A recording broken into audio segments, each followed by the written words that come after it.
குருவடிகளே சரணம். Hello friends and viewers, எல்லாருக்கும் வணக்கம். 11 சித்தர்கள் பாடல் வரிசையில் கொங்கண நாயனார் அவர்களுடைய பாடல்கள் இதுவரைக்கும் 61 பாடல்கள் பார்த்துருக்கோம். இப்போ நம்ம பார்க்க போற பாடல் 62.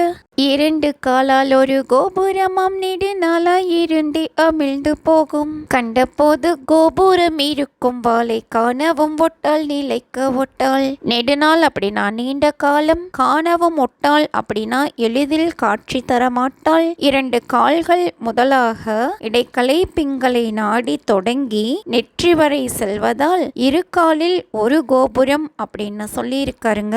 இவ்வுடலானது அழிவதற்கு முன் வாளை காண முயற்சி செய்ய வேண்டும். வாளையை கண்டால் இவ்வுடல் நீண்ட காலம் வாழும். ஆனால் அவள் எளிதில் காட்சி தரமாட்டாள், நிலைக்க மாட்டாள் அப்படின்னு சொல்லியிருக்காரு. இதுதாங்க இந்த பாட்டோட பொருள். அடுத்தது பாடல் 63. அஞ்சு பூதத்தை உண்டு பண்ணி கூட்டி ஆராதாரத்தை உண்டு பண்ணி கொஞ்ச பெண்ணாசை உண்டு பண்ணி வாளை கூட்டுகிறாள், காலனை மாட்டுகிறாள். காலன் அப்படின்னா யமன். ஐம்பெரும் பூதங்களான நிலம், நீர், காற்று, நெருப்பு, ஆகாயம் ஆகியவற்றால் உடலை உண்டாக்கி அதில் 6 ஆதார மையங்களையும் செய்து வைத்தாலும் பெண்ணாசையையும் சேர்த்ததால் உடல் அழிய யமனை அழைத்து வருகிறாள் வாளை பெண் அப்படின்னு சொல்லியிருக்காரு. இதுதாங்க இந்த பாட்டோட பொருள். அடுத்தது பாடல் 64. காலனை காலால் உதைத்தவளாம் வாளை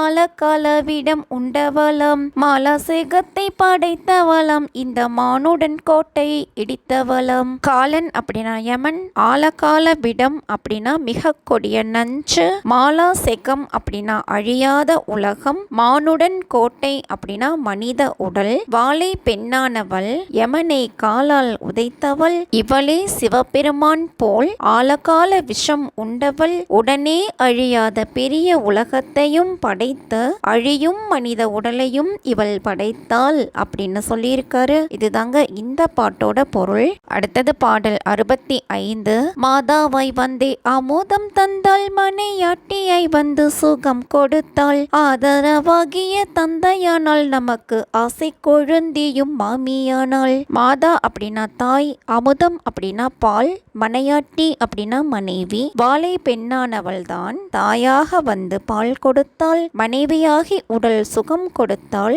தங்கையாக வந்து ஆதரவு தந்தாள், அவளே கொழுந்தியும் மாமியும் ஆனாள். அனைத்து பெண் வடிவங்களும் பராசக்தியே அப்படின்னு இந்த பாடல் மூலமா சொல்லி இருக்காரு. இதுதாங்க இந்த பாட்டோட பொருள். அடுத்தது பாடல் 66.